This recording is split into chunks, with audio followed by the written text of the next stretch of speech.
Exactly. And they'd say, she's the 111F. The 111F? You'd say, oh, the hair and the glasses. And they'd say, no, that's Miriam. That's Miriam. After a few tries to get it, yeah, you'd remember who she was. You know the type, not that good looking. Nah. Not bad looking, though. Nah. Not clever, like clever. Nah. Like, not in the top sets or anything like that. Nothing like that. But not in the bottom sets either. No. Not a joker. No. Or a troublemaker. No. Or a loner. Yeah, no. She had friends. Yeah, she had friends. They weren't popular. Unpopular? No, not unpopular. Yeah, not unpopular. Grace was just kind of, you know those American kids that go to high schools and shoot everyone dead? Bang! And the teachers say, no big surprise. Bang! Isn't spoken for 2 years. Bang! His chemistry book is full of drones and guns. Bang! Well, Grace wasn't like that. She wasn't like that. She was average. Yeah, average. Grace Fremantle was totally average. I'm Grace Fremantle. I was totally average.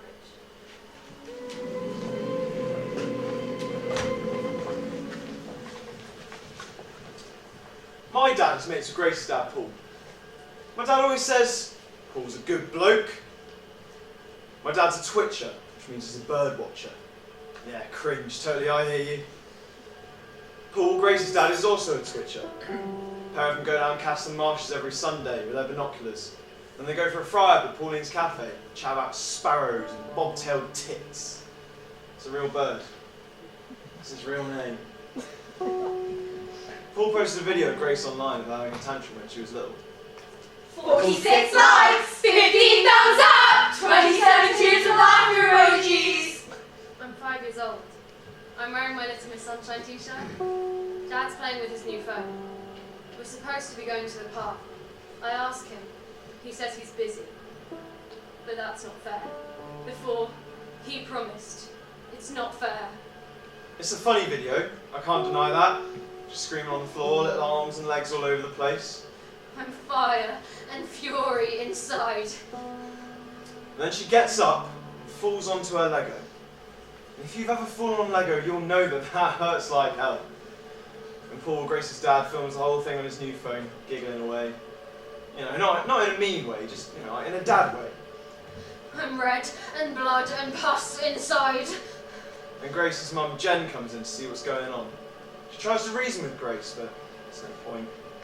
I'm blast and yellow and clash inside. Jen tries to cuddle Grace and she kicks her. I'm rupture and burst and storm inside. And Grace's dad says, your behaviour is completely inappropriate for a young lady. And then she roars in his face. Like properly roars. Like actually roars. And she's sent to her bedroom to think about what she's done. Jen turns to Paul and says, what did we do to deserve her? They both burst out laughing and the video stops.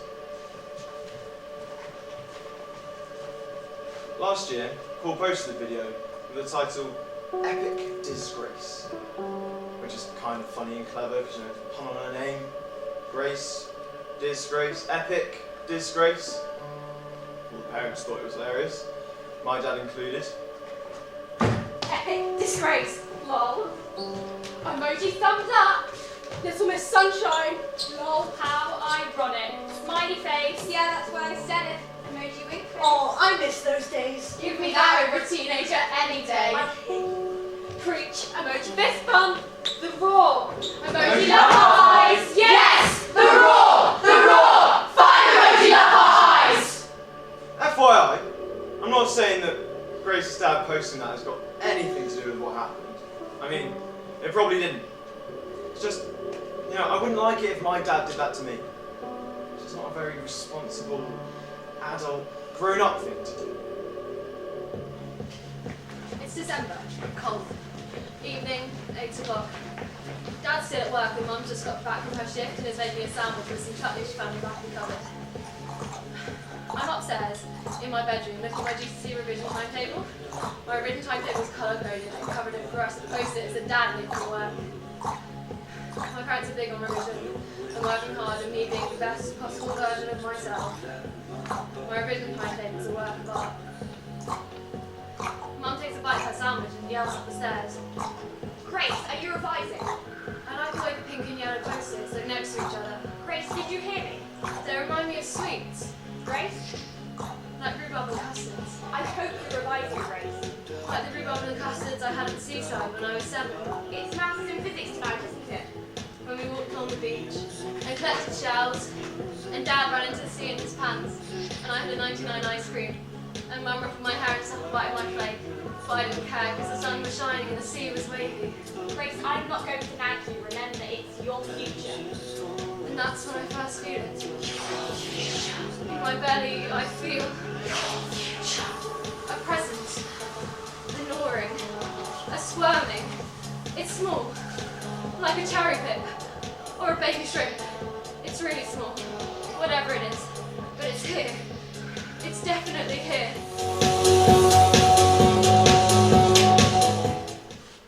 Grace Fremantle? More like Grace Fremantle. You get it? You don't get it. I've known Grace forever. We've been best friends since primary school. She's really nice. Was really nice. Is really. I loved primary. We all loved primary. Every Thursday, our teacher, Miss Drake, used to take the whole class out onto the school field and tell us to look up at the sky. She'd tell us about stratus clouds and cumulus clouds and nimbus clouds. She'd tell us to close our eyes and listen to the music of the wind in the trees and look at the grass and count all the interesting things we could see. She said, "Isn't the world a wonderful place?" And we nodded, belly down on the hot soil. One Thursday, I counted 17 things. Grace counted 17 too. We both saw this iridescent beetle with bright green wings. It was beautiful. I miss being 7. I miss counting interesting things in the grass. I'm in the library. I'm reading a book about... I don't know what it's about, because I'm not reading it really. It's for English and it's boring, and I'd rather read my own books than a book someone else tells me I have to read. I flick through Insta on my phone. A young woman stands at the bikini beach. My insides feel hot. A young woman stands in a bikini on a beach. The beautiful orange sun sets behind her. I feel... Palm trees are a bit green. my stomach feels wormy. She is tanned. Like the night before an exam. The orange sun makes her glow. Or when your teacher says, "Can I speak to you after class?" Or when your friends don't respond to your post. Her body is slim and curvy. It's pulsing inside me. Her hair is perfectly natural. I can feel it pulsing inside me. She's having the best time. Pulse. Host, do you want to leave our little place at 20 pounds a metre today? Pulse. Thanks to everyone at 20 pounds a week for such a gorgeous 2 days. Emoji waves. I'm not pregnant if that's what you think. Emoji sun, emoji pink hearts times 2. I've never had sex, never been near any sperm. Emoji white hands preach. Hashtag ditzy bikinis. And it's not another Jesus, just to be clear. Hashtag seawater shampoo. I don't know what it is. But it's not that. Hashtag easy jets. Pulse. Grace Fremantle was, how to say it without, she was sort of, let's just say that there are some kids that you teach that when it comes around to parents' evening and their parents are in front of you and they say, "We're Grace's parents," You have to take her a moment to remember who that child is. Grace was that type. Let's just say she got on with things. She wasn't an attention seeker. You never thought that it would have been impossible to predict that she would. She seemed okay. What I'm trying to say is she seemed okay. There's a special school assembly with a special guest. The special guest is a famous barrister who came from the private school across town that has its own theatre and cricket pitch and ancient oak trees. Our school doesn't have its own theatre or cricket pitch or ancient oak trees. Our school has one between 2 books and teachers that go off sick. The barrister's very passionate. I want you to look around you. I want you to look to your left, now look to your right. Welcome to your competition. My womb judders. You will sit your GCSEs together. You will sit your A-levels together. You will apply for university at the same time. My womb contracts. What I want to know is, what are you doing to stand out from everyone else here? It expands in my womb. You are at a crucial point in your lives. It expands. Every decision you make now will impact on your future. It grows to the size of a chestnut. Let's get real here. Do you want to own your own house? Well, how are you going to get it? It's not painful, but not painful either. How are you going to manage that? Because houses are expensive. It feels sort of unknowable. You should be thinking about things you want in the future now. What is your plan? Like the worst is yet to come. What is your 5-year plan? Or the best is yet to come. You are in charge of your destiny. It grows to the size of a mouse. With hard work and determination, you can make your dream come true. It grows to the size of a hamster. The hard work starts now. By the end of the assembly, it's the size of a newborn puppy. The competition started yesterday. A small one. Welcome to the real world. A Jack Russell, maybe. Or a West Highland Terrier puppy. Scrabbling around inside me.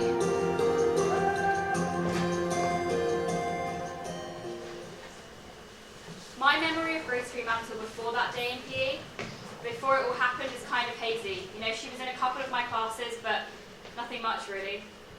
Yeah, no, nothing. Oh, I just thought of something. Oh wait, no, that wasn't her. Oh yeah, right. So it was this one time where me and my lot were in the school toilets because that's where we hang out at break. And my mate Ali is looking at her phone and laughing, so I said, "What's that?" And she hands it over. Someone had posted a video of Janice Levy, who's in the year below, winning the 100-metre sprint in the Borough Championships. Just so you know, a little bit of context, Janice Levy was the fastest runner on our school. She was like superhuman. She broke all the running records all the time. She was in the local paper. Some famous coach came down from Manchester specifically to see her, and I think there was talk about the next Olympics.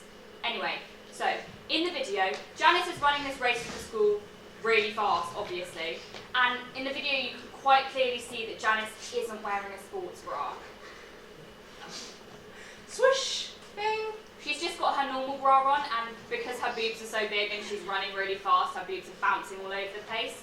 And someone has put a title under the video that doesn't say, you know, superhuman woman slays all the competition in the Borough Championships. Instead, they've written, the fastest tits in the borough. And my lot are falling about in hysterics as if it's the funniest thing they've ever seen. I don't think it's that funny, but I don't know. I sort of half laugh because I don't want to. Anyway, Grace Fremantle comes into the toilet and Ali shows her the video. She doesn't say anything, but she doesn't laugh either, and then she just goes into a cubicle. Fastest tits in the borough. 609 tears of laughter faces. 110 green stick faces. 42 thumbs up. 37 aubergines. I told my form tutor about what happened because I thought an adult should know what was going on, but I don't know if she did anything. And that's my Grace story. It's a bit of an anticlimax, isn't it? By the way, Janice refused to come to school after that. I guess it's more of a Janice story than a Grace story. Sorry. Yeah, sorry. When it's asleep, it throbs in time with my heartbeat. It's like we're one thing. I know we're not one thing. It plays around. Sometimes I think it has fur. Sometimes I think it has feathers. Sometimes spikes like a porcupine. It tumbles and wrestles inside me. I can feel its spine up against my kidneys. It's February. Me and Grace are in Peterstown because my mum's getting married to a property dickhead who's trying to bust me up. They're going around on Valentine's Day. Cute. We ordered 2 pizzas. Mine's extra hot Hawaiian with extra olives, some half Italian, and I love pineapple, so sue me. Grace wants a margarita. Some might say it's a boring choice. I'd say it's a classic. We're sat at our table waiting for our order. The table is so sticky. There's a hiding certificate on the wall, which looks like a toddler drew it, but the pizzas here are banging, so it swings around about, you know. There's a TV up in the corner. It's not a flat screen, it's one of those old ones with a big bum at the back. Some boring news is on. Grace stares at it. There are children and women and men in an inflatable boat in the sea. The waves are enormous. The boat is sinking. Scuttles down from my belly, across my pelvis and into my thigh. Sound is off. Actually, sound brilliantly work. Music blares out at 1,000,000 decibels, making the news look like the most boringest music video ever. One of them sits in the boat. The woman has a baby in her arms. The woman tries to keep the baby above her head and she is dragged into the water. The people shout and scream and cry. Its body quivers inside my thigh. Mum met the dickhead through her mate Sally, who used to date him, but dumped him because he was too high maintenance. I don't like him because he's cold when she leaves the room. A bit nasty to her when she doesn't do what he wants. A screaming man takes the baby from the mother's terrified hands and passes the screaming baby to a terrified teenage boy. It pushes its tiny skull up against my kneecap. I try and say something about it to my mum, like, look at the warning signs, and then she just says, don't you want me to be happy? And well, there's not really much you can say to that, is there? So she gives me 10 to go get dinner as a treat. So here we are, waiting. Grace is still staring at the TV, which is a bit rude, since I'm the one paying for pizza, and I really want to snipe off my mum, talk about that dickhead fiancé. The woman disappears under a crash of foam and bubbles. The boat upturns. Fingernails grasp the inflatable but grow soft under touch. I say to Grace, what are you going to do next year? It taps at my kneecap. There's an old man in uniform. The baby is in his arms. The baby is alive. The baby stares at the camera with wide eyes wondering where her mother is. Tap. Are you going to sell to school? Tap. I put my hand above my knee. I try to massage the skin. Grace? Tap. I try to soothe it. Grace? My leg violently jerks and hits the underside of the table. And you'll never believe what happens next. She just gets up and leaves. She leaves me in Peacetown without having a goodbye. I'm like, are you joking? Are you actually kidding me? Who does that? It wasn't even my first choice to get these with anyway. I only asked because everyone else was busy. I crouch behind the bins up back. I take a deep breath. I look at my leg. There, just above the knee. It's straining against my skin. There's an outline of a face. It has a beak. There's a beak. My mum went ahead and married that dickhead. It has a beak, and it's straining against my skin. We're in geography. It's proper boring. The teacher, Miss Jarvis, is scary. I know, right? The way her eyes bulge out, which is annoying. It's asleep. It's curled around my heart. Miss Jarvis is going on about carbon emissions. Miss Jarvis is always going on about carbon emissions. Miss Jarvis really hates carbon emissions. Now, it's important to understand that the Earth's climate is changing at an unprecedented speed. It wakes up. We can see this in higher temperatures all over the world, along with rising sea levels. It wants something. We can see this in more severe and frequent floods, droughts, and storms. I don't know what it wants. I get my phone out to the others as bad ones to get for my birthday. I pass the phone to Grace on the table. Offs. And a beauty! 1.1 million followers! This beautiful clutch bag. Makes a perfect travel bag! And it's only $49.99. We can see this in species extinction. Grace looks at the phone. And a beauty! Hashtag clutch! Hashtag retrolites! Hashtag bring on summer! Like the Paquita, which is the world's rarest marine mammal. Grace stares at the phone for ages. Susie, yes! 222! And a beauty! Can't wait to buy this bag. Its body tenses. The Paquita will be extinct in the next 5 years. I Miss Jarvis puts a picture of the sea fish thing she's going about. It's pretty cute, like a fat baby dolphin. Daisy 674! And a beauty! I'm in love with this bag. It scuttles along the length of my torso. This small porpoise was only discovered in 1958, and yet here we are, 60 years later, about to lose them forever. I want my phone back. Climate change is a catastrophe in waiting for all of us. Its body bristles. And the consequences for humans can already be seen. It starts to climb my ribcage. Around the world we see wars and starvation. It pulls itself up inside my ribcage. I think it has teeth. Around the world we see desertification and forced migration. Pixie dream, toot toot toot, and a beauty. I want your bag. I want your life. This is only going to get worse. There's a noise. I need my phone back off Grace because Jarvis is itching to go mad. There's a noise inside me.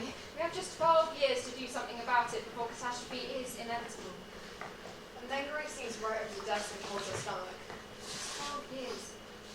What's up, Grace? So my question to you is, it's making this noise like, What can we do about it? Grace, are you alright?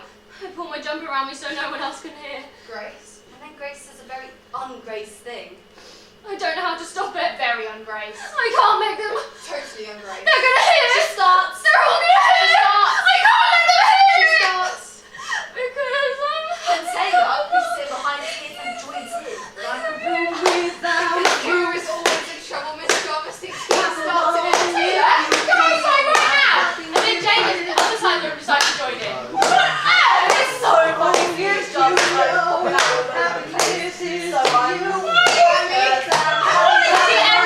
If you feel like that's what you want to do, I'm happy clap along. And that's when I realised that it wants to be heard. Grace. That it hisses and spits and growls. Grace Fremantle. When I speak, that it cracks through all of my words. Grace Fremantle in 11F. I stop speaking.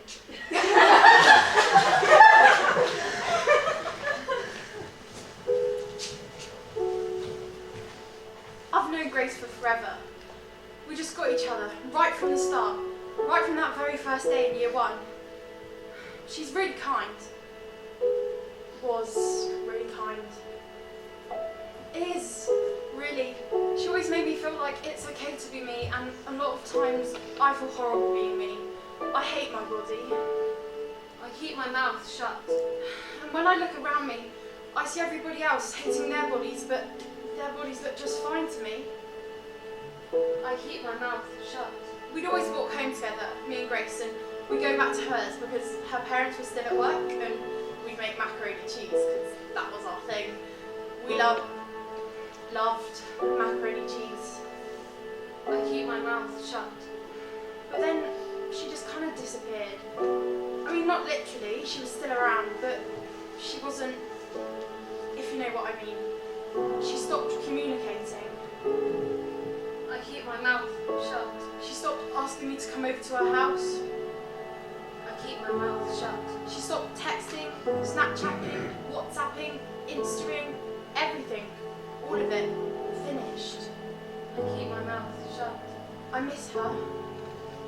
I keep my mouth shut. I still miss her. I keep my mouth shut. So one day I say to her, Grace, do you want to come to my house today? I keep my mouth shut. Or we could go back to yours and we can make some macaroni and cheese. I keep my mouth shut. We can just hang out. I keep my mouth shut. And then I take a big breath and I ask her what I've been wanting to ask her for weeks, but I've been too worried in case the answer comes back and it breaks my heart. I keep my mouth shut. Grace, don't you like me anymore? I keep my mouth shut. And she doesn't say anything. I keep my mouth shut. I'm at home. I'm standing in the kitchen getting a drink of water. It's resting. It occasionally rolls over and stretches along my abdomen. Mum comes in and turns on the radio to listen to the news. The latest victim of knife crime has been identified as 14-year-old David Sanderson. It tenses. Witnesses say they last saw David Sanderson being pursued by a group of 3 or 4 youths. I don't know why, but I go right up to where the radio is. He is thought to have run into a local shop for help. Suddenly, without warning, it moves up over my shoulder and squeezes into my arm. I turn up the radio. A local mother comes on. We're scared for our children. There's a sharp pain in my hand. We're scared when our children go to school. There's a cut in my hand. We're scared when our children are out of sight. There's blood in the palm of my hand. We need someone to do something. There's something sticking out of the palm of my hand. He was 14, just a kid. It's like the thorn from a rose, but it's bright blue. That poor boy, lying in his own blood. It's a claw. Why is no one doing anything? There's a claw sticking out of the palm of my hand. Why does no one care? I try to push it back in with my fingertip. That poor poor boy, terrified, screaming, knowing he's going to die. It won't go back in. Screaming for his mum. I go to the bathroom. I close the bathroom door. I take my shoe off. The 15-age boy to be killed round here. I hit the palm of my hand with the shoe like a hammer. And no one in charge seems to give a toss. The claw resists. That poor boy. The claw resists. That poor boy. I wrap gaffer tape around my hand. Remember those lessons we had in history about the Middle East? Yeah, boring. With Mr. Logan? Yeah, dickhead. Remember that test? Yeah, easy. When I was sitting next to Grace Freeman. Oh yeah, Freemantle. It's not nice. True though. Grace didn't answer one question in that test. Didn't even pick up her pen. She just sat there staring at her paper. Maybe it was hard to pick up a pen with them woolly gloves on. Joke. It's not funny. I don't think you should joke about her. I don't think we should be joking about her. I wouldn't like it if it was me and everyone. Okay, what? Remember that picture of that little boy in Syria who was bombed? When Grace saw that picture, she started to shake. The pain inside is... A 4-year-old boy sits in an orange chair. The chair is too big for him. An elephant has been bombed. The The little little boy boy is dusty from the exploded buildings. His hair is matted and chalky. One side of his face is covered in blood. The little boy sits neatly with his hands on his knees. He is silent and traumatized. The pain inside me is unbearable. Her whole desk started moving. Her whole body was shaking. I tried asking her if she was alright, but I didn't get an answer. I wanted to get Mr. Logan's attention, but Grace looked at me in a way that, I don't know, made me feel that I shouldn't. I should have told Mr. Logan. It was obvious there was something going on with her. Maybe if I told Mr. Logan, then that day in PE would have never happened. She needed help, and I didn't help her. Should have told him. Yeah. I think. Yeah. No. Maybe. I don't know. I can't stop watching the news. I can't stop reading the news. I can't stop listening to the news. I don't want to. I shut my eyes. I cover my ears. I don't want to know.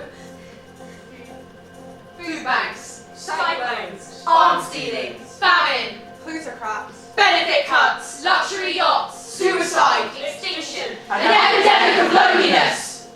It crawls up from my chest. Its spiky head reaches the back of my throat. Its beak is trapped in the back of my throat. Its beak opens like a baby bird wanting to be fed. It speaks. It speaks and it says, "What's next?" I gulp. And I gulp and I gulp it back until it's forced back down through my throat into my body until it's pulsing and vibrating in the pit of my stomach. I put tape over my mouth. Grace, man. Grace. Yeah, Grace, man. With and balaclava. No, that's a pastry thing. No, that's a Greek, Turkish, Arabic pastry thing. No, that's a baklava. No, that's... Oh no, you're right. My year 4 teacher used to bring a baklava at the end of term. Sick. I cover my face. So Grace comes in wearing her balaclava. Isn't a winter or nothing. They all take the piss, so I don't give a shit. I don't know how she got away with it. I put me in isolation when I wore my trainers 2 days in a row, and I had a proper reason. My school shoes were getting fixed. Yeah, I remember. Just I didn't have a note. Yeah, I remember. It was an extreme reaction. Yeah, I remember. At break time, I go into the toilet. I take my clothes off. I watch it move around my body, bumping and poking and prodding at my skin. It's grown so big. A long, low growl rumbles through my blood, muscle and gristle. What's next? So Grace comes in wearing her balaclava. What's next? And she's allowed to wander around willy-nilly wearing her balaclava. Happy as Larry in her balaclava. Yeah, happy as Larry in her balaclava. What's next? Rich people hunt the grass and tigers and lions and rhinos. Rich people follow the animals and jeeps. They stalk them and watch them and raise their guns as the giraffes and tigers and lions and rhinos stop for a drink at the river in the burning sun. Bang! Bang! Bang! I fall asleep on the floor of my bedroom. There are people in Camp and Calais. There are are people in Hampton Cost. There are people in camp in Bangladesh. My dreams are infiltrated. They've run away from their own countries. They've run away from hunger and guns and war and terror. My dreams are infiltrated. The people used to live in peace with grandparents and friends and neighbours. I wake up. They used to sip tea and break bread with smiles and love. They used to bicker about parking spaces and the music that next door played at the radio. There's a sharp pain just below my belly button. They used to sing the old songs and dance the new songs and laugh about silly things like the way Grandma used to pump on. There's a trickle of blood. The children used to go to school and learn their 1, 2, 3s. The children used to play football, hide and seek, and do skipping. Then guns and bombs and helicopters arrived. There's a rip in my stomach.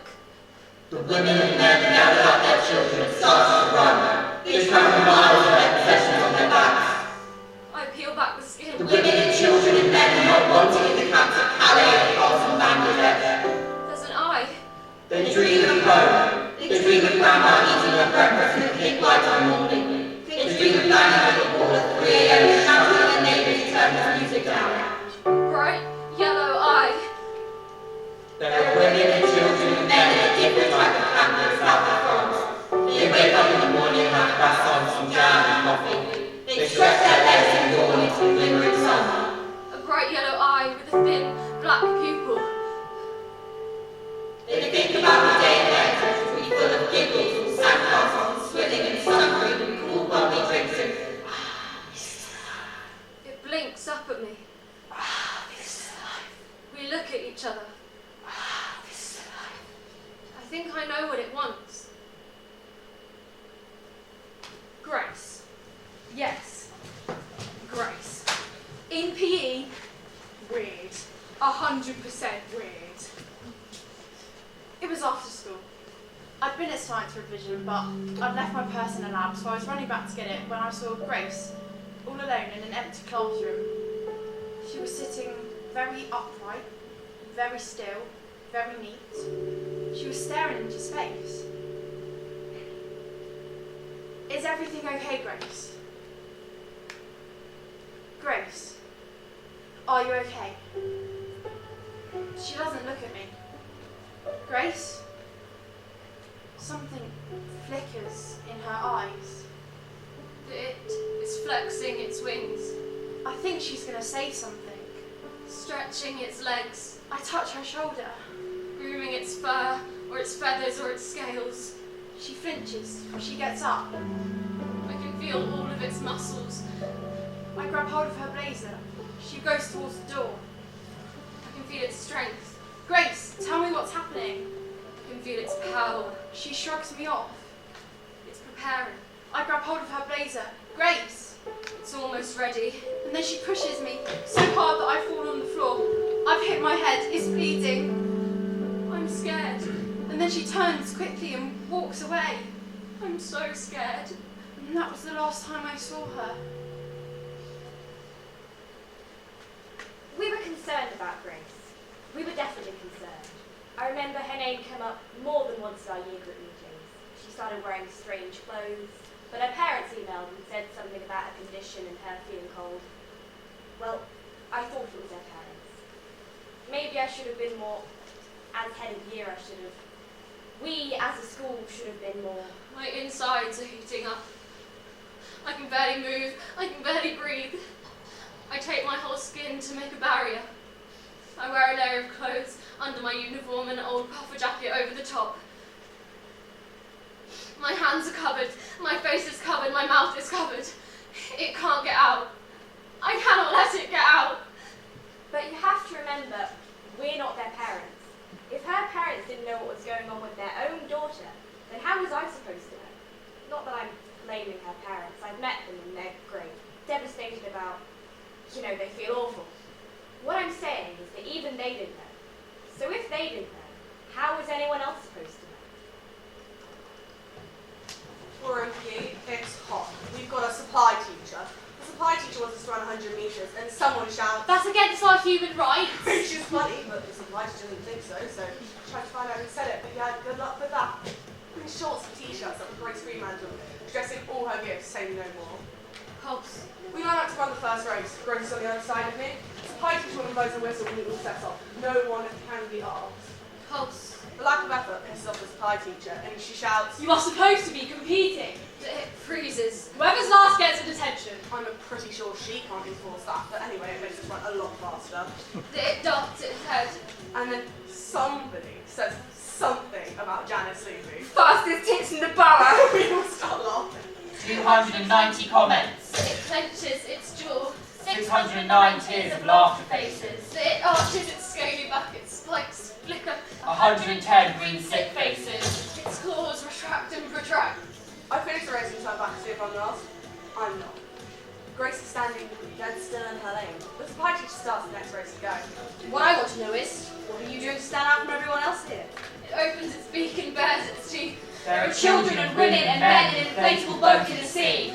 It plunges and heaves and dives inside me. The supply teacher marched up to Grace and was all like, Grace didn't even look at her. Remember, it's your future. It whirls in a fever of blistering heat around my organs. The waves are enormous. The supply teacher is shouting her head off, and Grace is standing still as a statue. Hashtag Dixie Bikinis. Hashtag EasyJet. It twists my liver. Grace, are you revising? It snaps at my kidneys. There are people in a camp in Calais. It claws at my lungs. The supply teacher sauntered back to the sideline. There are people in a camp in Cos. It starts to shred my muscles. Grace stays where she is. There are people in a camp in Bangladesh. You know when you see a dog digging? It's doing that to the soft flesh inside me. And the beauty can't wait to buy his bag. The supply teacher starts the next race, and the runners point at Grace. The supply teacher says they should run around her. Food bags, cyclones, arms dealings. I'm filling up with blood. The girl in Grace's lane looks a little bit worried about the human obstacle, and says something to the supply teacher, who looks like she's about to explode at any minute, and who suddenly shouts, Just effing run! and instead of cracking up with laughter or saying the report for her teacher, everyone starts to effing run. The woman Disappears under a crash of foam and bubbles. Its talons scratch up at my larynx. I cough up blood. Famine, plutocrats, benefit cuts. It crushes my heart. The girl running in Grace's lane veers so far into the other lane that she trips up, whoever trips up, whoever trips up, whoever, and so on. There's the whole part of them. They all start laughing. Rich people hunt giraffes and tigers and lions and rhinos. It snaps up my ribs and pushes through. The pain. Bang! We all start laughing. The Earth's climate is changing at an unprecedented speed. The pain is. Everyone is laughing. The little boy is Dusty from the exploded buildings. It burrows its face up through my throat and forces my mouth open. It is so funny. I gulp down. I gulp down. I gulp down. The 15-inch boy to be killed, granted. We're literally rolling around on the floor. It forces my mouth open. The children used to go to school to learn their 1, 2, 3s. Then the guns and bombs and helicopters arrived. And then suddenly there's this sound like someone's being murdered. Its head rams my teeth. And, Hashtag bring on summer. and we all look at the just effing run supply teacher, and for once she's not the one doing the shouting. My teeth shatter and crumble to from my mouth. It's your future. She's staring at the third lane of the running track. My cheeks split as it haws itself out of me. I saw was where she's looking, and it's Grace. Your behaviour is completely inappropriate for a young lady. Its scaly feet kick at the sides of my throat. She's standing in exactly the same position, Because I'm happy. It uses my windpipe as a launch pad. but now her mouth is open. Ah, this is the life. It wrestles its way out of me. It's slick and wet, covered in blood and pus. Its tail slaps my face as it launches itself into the sky. Her mouth is wide open. Floods, droughts and storms. Its enormous wings unfurl mid-air with blast and yellow and clash. Her head is tilted back. desertification and forced migration. They're bright green and iridescent. She's looking at the sky. Anna. Beauty, I want your bag. I want your life. Flecks of fire spin off it like a Catherine wheel. And she... The boat is sinking. It stinks of fire and demons and rapture and storm. And she... The sky is filled with red and orange and blood and guts. We're scared for our children. The whole world is heating up. The boy's His head head is matted and chalky. The adults in charge run for safety. And she... It's all their fault. Luxury yachts, suicide, extinction. The